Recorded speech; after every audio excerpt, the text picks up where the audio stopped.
Bismillahirrahmanirrahim. Al-Quran, Surat An-Nisa.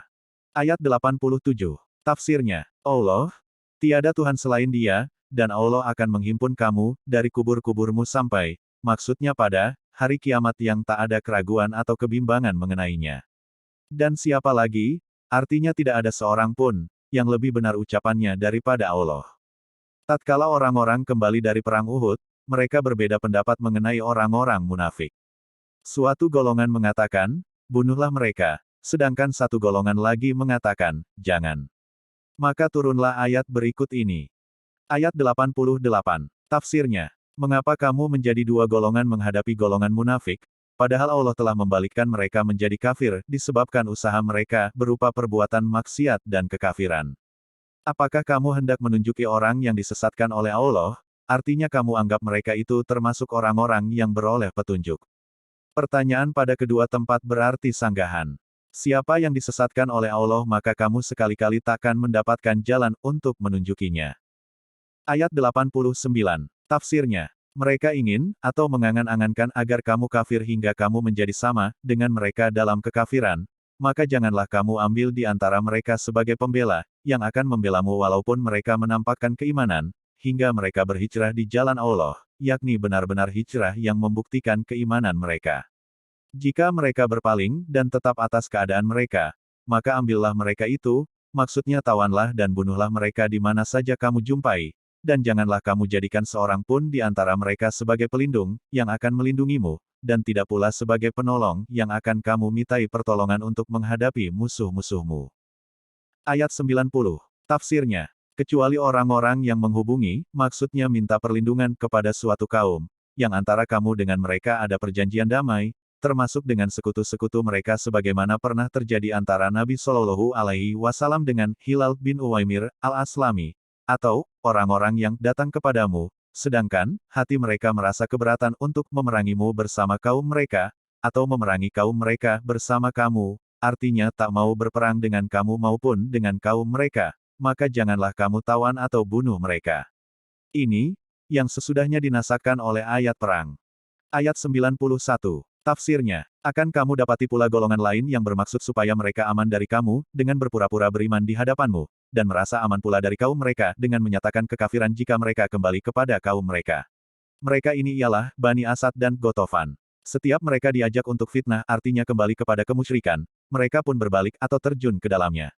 Maka jika mereka tidak membiarkanmu, artinya masih hendak memerangimu dan tidak mengemukakan perdamaian kepadamu, serta tidak menahan tangan mereka dari memerangimu, maka ambillah mereka sebagai tawanan, dan bunuhlah mereka itu di mana juga kamu temui, atau jumpai, dan mereka itulah orang-orang yang kami berikan kepadamu kekuasaan yang nyata, artinya wewenang dan bukti yang jelas untuk membunuh dan menawan mereka disebabkan kecurangan mereka. Ayat 92.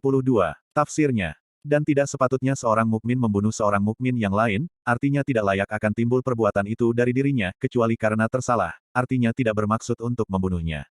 Dan siapa yang membunuh seorang mukmin karena tersalah itu, misalnya bermaksud melempar yang selainnya seperti binatang buruan atau pohon kayu tetapi mengenai seseorang dengan alat yang biasanya tidak menyebabkan kematian hingga membawa ajal, maka hendaklah memerdekakan atau membebaskan seorang hamba sahaya yang beriman beserta diat, yang diserahkan atau diberikan kepada keluarganya yaitu ahli waris yang terbunuh, kecuali jika mereka bersedekah artinya memaafkannya. Dalam pada itu, Sunnah menjelaskan bahwa besar diat itu 100 ekor unta, 20 ekor diantaranya terdiri dari yang dewasa, sedang lainnya yang di bawahnya, dalam usia yang bermacam-macam.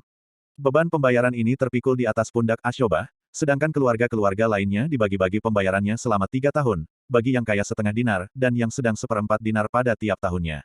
Jika mereka tidak mampu maka diambilkan dari harta Baitul Mal, dan jika sulit maka dari pihak yang bersalah. Jika ia, yakni yang terbunuh, dari kaum yang menjadi musuh perang bagimu, padahal ia mukmin, maka hendaklah memerdekakan seorang hamba sahaya yang beriman. Jadi, bagi si pembunuh wajib kafarot tetapi tidak wajib diat, yang diserahkan kepada keluarganya disebabkan peperangan itu. Dan jika ia, maksudnya yang terbunuh, dari kaum yang di antara kamu dengan mereka ada perjanjian, misalnya ahli, zimmah, maka hendaklah membayar diat yang diserahkan kepada keluarganya, yaitu sepertiga diat orang mukmin jika dia seorang Yahudi atau Nasrani, dan 1/15 jika ia seorang Majusi serta memerdekakan seorang hamba sahaya yang beriman oleh si pembunuhnya. Siapa yang tidak memperolehnya, misalnya karena tak ada budak atau biayanya, maka hendaklah berpuasa selama 2 bulan berturut-turut sebagai kafarot yang wajib atasnya.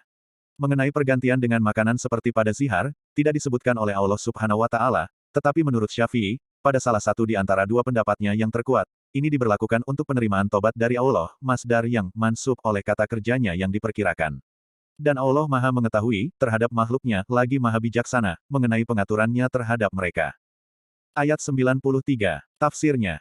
Dan siapa yang membunuh seorang mukmin dengan sengaja, artinya sengaja hendak membunuhnya dengan alat yang biasa dipergunakan untuk membunuh, di samping ia tahu pula bahwa orang yang akan dibunuhnya itu beriman, maka balasannya ialah neraka jahanam, kekal ia di dalamnya dan Allah murka kepadanya dan mengutukinya, artinya menjauhkannya dari rahmatnya serta menyediakan baginya siksa yang besar, yakni di neraka.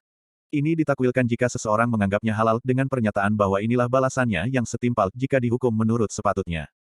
Tetapi dengan catatan bahwa, hukuman itu dapat saja diubah berdasarkan firman Allah Subhanahu wa Ta'ala, dan Dia mengampuni dosa selain itu, syirik, bagi siapa yang dikehendakinya. Menurut Ibnu Abbas, bahwa ayat ini menasakkan ayat-ayat lain yang berisi pengampunan, sementara ayat pada surah Al-Baqarah menyatakan bahwa orang yang membunuh secara sengaja hendaklah dibunuh pula, dan bahwa ia wajib membayar diat jika memperoleh kemaafan dan telah diterangkan pula berapa banyaknya. Di samping itu, Sunnah menerangkan pula bahwa di antara sengaja dengan tersalah itu ada semacam pembunuhan yang disebut semi-sengaja, yakni jika seseorang membunuh orang lain dengan alat yang tidak biasa digunakan untuk membunuh, maka tidak wajib kisos, hanya diat, sebagaimana pula sengaja dalam bentuk atau sifatnya, tetapi tersalah dalam mengundurkan dan melakukannya. Dan ini dalam keadaan sengaja lebih patut membayar kafarot daripada dalam keadaan tersalah. Ayat berikut ini turun tatkala serombongan sahabat lewat pada seorang laki-laki dari Bani Sulaim yang sedang menghalau kambingnya. Orang itu memberi salam kepada rombongan sahabat itu tetapi kata mereka, ia mengucapkan salam itu hanyalah untuk menyelamatkan dirinya, lalu orang itu mereka bunuh dan mereka halau ternaknya. Sadaqallahul azim.